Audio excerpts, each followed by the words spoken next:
నమస్తే. మొన్నటి ఏదైతే కంటోన్మెంట్ ఉప ఎన్నిక కావచ్చు, లోక్సభ ఎన్నికల్లో కాంగ్రెస్ పార్టీ ఘన విజయాన్ని సాధించింది. 8 సీట్లు సొంతం చేసుకుంది లోక్సభ ఎన్నికల్లో. కంటోన్మెంట్ ఉప ఎన్నికల్లో కూడా శ్రీ గణేష్ గారు గెలిచారు, కాంగ్రెస్ పార్టీ అభ్యర్థి. సో ప్రస్తుతం మొట్టమొదటిసారి గాంధీ భవన్కి వచ్చినట్టు గెలిచిన తర్వాత ఏమనిపిస్తుంది? చాలా సంతోషంగా ఉంది. నా ఓన్ పార్టీ, నేను స్టార్ట్ చేసింది రాజకీయం కాంగ్రెస్ పార్టీ నుంచి, మళ్ళీ అదే పార్టీ నుంచి పోటీ చేయడం, అదే పార్టీ నుంచి పార్టీని గెలిపించడం కంటోన్మెంట్ ప్రజలకు హృదయపూర్వకంగా ధన్యవాదాలు.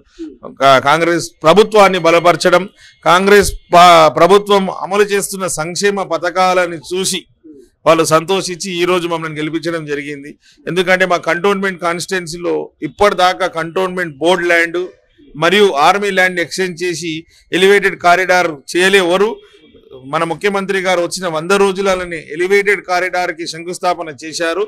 అది చూసి అక్కడ స్థానికులంతా డెవలప్మెంట్, కంటోన్మెంట్ డెవలప్మెంట్ కావాలంటే కేవలం కాంగ్రెస్ ప్రభుత్వంతో డెవలప్మెంట్ అవుతుంది అనేసి మాకు అవకాశం ఇవ్వడం జరిగింది. వారికి ప్రత్యేక నమ్మకం అంతా రేవంత్ రెడ్డి గారి మీద, గౌరవ ముఖ్యమంత్రి గారి మీద ఉంది. వారికి కూడా మా ఎంపీగా ఉండే కాబట్టి స్థానిక ఇష్యూస్ అన్ని తెలుసు. ఖచ్చితంగా బ్రహ్మాండమైన డెవలప్మెంట్ అవుతుంది. దాంతో పాటు సిట్టింగ్ సీటు మాదైనటువంటి బీఆర్ఎస్ థర్డ్ ప్లేస్ లో ఉన్నటువంటి పరిస్థితి, దీని గురించి ఏం చెప్తారు? వాళ్ళకి ఇంటికే పరిమితం. ఇక సిట్టింగ్ అని వాళ్ళు బాగా సింపతి పనిచేస్తుంది సిట్టింగ్ అని చెప్పారు. కానీ ఇప్పుడు చూశారు కదా, రాష్ట్రం అంతటా 0 అయిపోయింది. అటు ఎంపీ సీట్లు లేదు, ఇక్కడ ఎమ్మెల్యే సీట్ లేదు. ఇప్పుడు కాంగ్రెస్ ప్రభుత్వం మీదనే ప్రజలకు నమ్మకం ఉంది. అక్కడ దేశంలో కూడా రాహుల్ గాంధీ గారి మీద నమ్మకంతో ఇన్ని సీట్లు ఇచ్చారు. ఇప్పుడు రానున్న రోజులు కాంగ్రెస్ దే ఉంటది. జనాలకు కాంగ్రెస్ మీద ఉన్న విశ్వాసం ఏ పార్టీ మీద లేదు.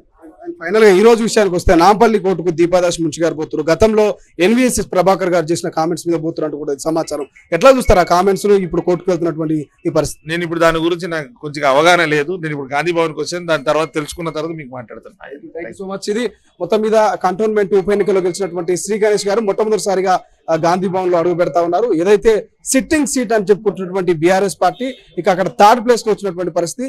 రాష్ట్ర వ్యాప్తంగా కూడా లోక్సభ ఎన్నికల్లో ఒక్క సీటు కూడా గెలవలేదు.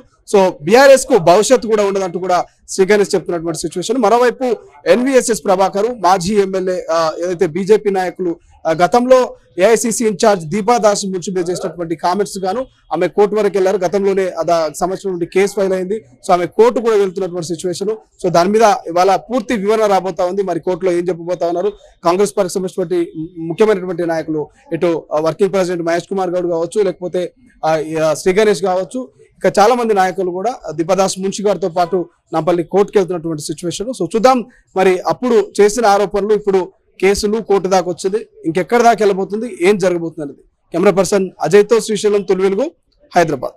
అసలైన తొలి వెలుగు. ఫాలో వాట్సాప్ @తొలి వెలుగు official.